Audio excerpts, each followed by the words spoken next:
Naxçıvan Muxtar Respublikası Ekologiya və Təbii Sərvətlər Nazirliyinin təşkilatçılığı ilə keçirilən tədbirin davamı olaraq biz Culfa rayonu ərazisinə gəlmişik. Burada nəsli kəsilmək təhlükəsi altında olan heyvanlar təbiətə buraxılır.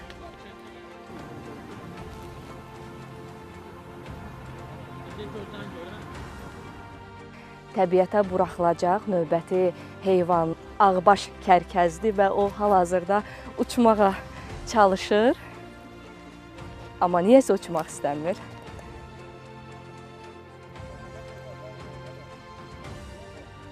Heyvanlar mərhələli şəkildə təbiətə buraxılır. Burada 10 ədəd xınalı kəhlik, 10 ədəd bildirçin və eyni zamanda 1 ədəd ağbaş kərkəz var idi. Amma heyvanlar hələ ki balaca olduğuna görə uça bilmədikləri üçün biz bunu o formada atmırıq. Sadəcə olaraq yavaş formada yerə buraxacağıq.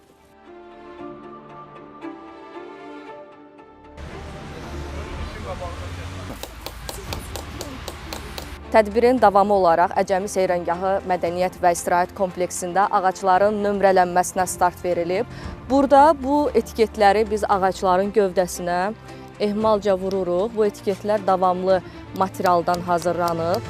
Gördüyünüz kimi nömrə və QR kod var. QR kodu oxudaraq ağac haqqında məlumatları əldə edə bilərik.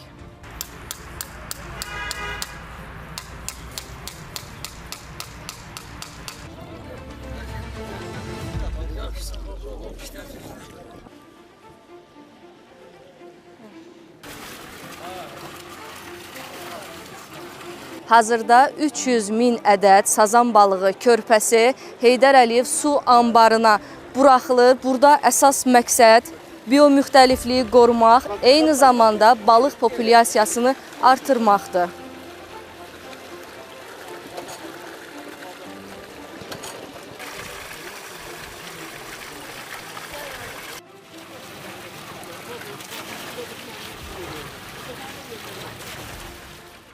Zəfər gününə, konstitusiya, suverenlik ilinə uyğun olaraq Muxtar Respublikada bir sıra silsilə tədbirlərin keçirilməsi istiqamətində işlər aparırdıq və bugün ilkin mərhələdə 3 hektar sahədə 1800 ədəd tut tinci vasitəsilə yaşıllaşdırma tədbirləri həyata keçirildi. Bu ərazi Kəncərli rayonunda yerləşir.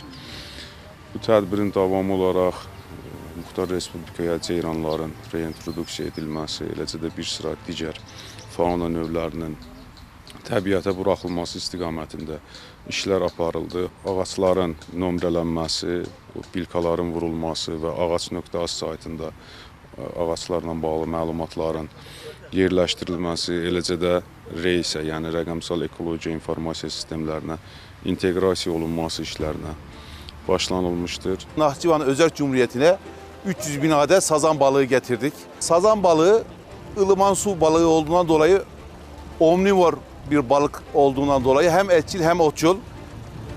Çok soğuk sulara yani ve çok sıcak sulara dayanıklı bir balık olduğundan dolayı ve her türlü besini yediğinden dolayı bu sulara çok uyum sağlar ve bu sularda çok büyür. Bu sularda gelecek nesiller inşallah büyük bir sazan popülasyonu, büyük bir sazan stok olmasını bekliyoruz. Bundan sonra Naxçıvan Özərk Cumhuriyeti'nin ve Naxçıvan halkının yapacağı şu, attığımız bu sazan balıklarını korumak ve kollamak.